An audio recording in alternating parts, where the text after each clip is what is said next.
Munou Nana or Talentless Nana is one of those animes that I feel got oversimplified due to how the anime is described by everyone. You know that it being Among Us the anime. But I think the characters in the show are pretty complex than how the show is initially portrayed. And one such character is Hiiragi Nana. Before I continue, spoiler alert for Talentless Nana, like full on spoilers. I'll be talking about a bit of the manga content as well since I'll be going in depth into a specific character after all. So leave the video now if you don't want to get spoiled. Okay, for those who stayed after the spoiler warning but does not know what Talentless Nana is all about, more power to you. And here's the gist of Talentless Nana. This anime is about a bunch of talented individuals, by talent in this case meaning superpowers, get invited by the government to a school on a remote island so that they can train to fight the enemies of humanity. But that was all a big scam, and the enemies of humanity are actually referring to the talented individuals called to the island. And Hiiragi Nana, the actual MC of the show, turns out to be talentless and is posing as a mind reader using her very calculating nature and observational skills, and is actually an agent sent by the government to slowly take out these quote-unquote enemies of humanity while trying not to be found out that she is an imposter among them. So yeah, Among Us the anime. Yeah, pink is sus. Heard it so many times already. Let's just drop it. Anyways, Nana is more than the imposter role that she is given. The story of Talentless Nana is not only of the cat and mouse game between the MC and the rest of the talented individuals, but also the slow redemption story of Nana herself. I'm not going the she did nothing wrong argument, but what I'm saying is that she isn't entirely remorseless either. You can see subtle hints towards this fact. First off, did you notice that she offers prayers towards people that died that she knew were decent people? Namely Nakajima and maybe Shibusawa. He was narcissistic and all, but he didn't do anything wrong.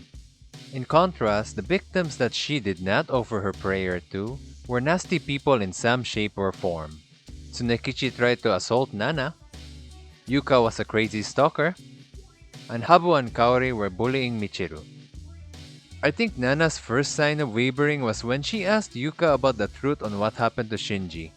Shinji was killed by Yuka when she set the cinema on fire while she was stalking Shinji's date.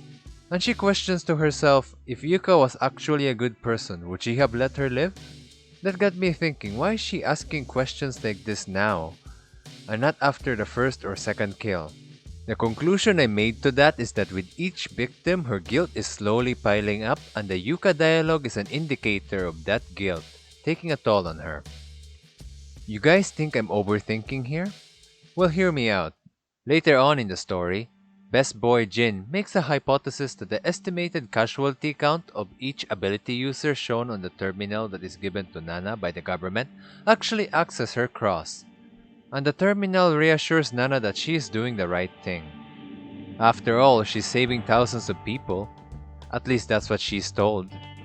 And she does not deny this statement, making it most likely true. In short, she looks at the terminal whenever she feels guilty. And this little bit of information dramatically changes the past scenes. The first time she checks her terminal is after she pushes Nakajima off the cliff. Nana here is signaling us her first sign of guilt. And it's a pretty big one because we see her looking at the terminal the next morning dazed, probably conflicted whether or not her mission is actually correct or not. Another time she takes out her terminal is whenever someone does something good, like Michiru healing her wound, and before or after a kill. I don't know if you guys missed this, but there were specific kills that she did not check her terminal on, which are Habu and Kaori. They were bullying Michiru, who is Nana's best friend, which shows that she cares deeply for Michiru than herself, since she literally checks her terminal even for Tsunekichi, who was literally blackmailing her to be his girlfriend, and among other things. And I thought that hidden detail was pretty cool. All this subtle buildup of guilt ultimately explains her actions after the revival incident with Michiru, and why Nana decides to betray the very organization that she works for by refusing to kill for them. What am I trying to get at with all this?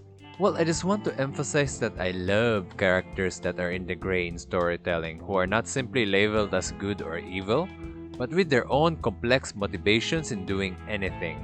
And Nana is just one of those characters. She has some good in her heart, but after all the years of brainwashing done by her mentor and also the fact that she believed that it was her fault that her parents were killed by the enemies of humanity, made her believe that she was doing the right thing for humanity's sake, while being unaware of her guilt slowly piling up.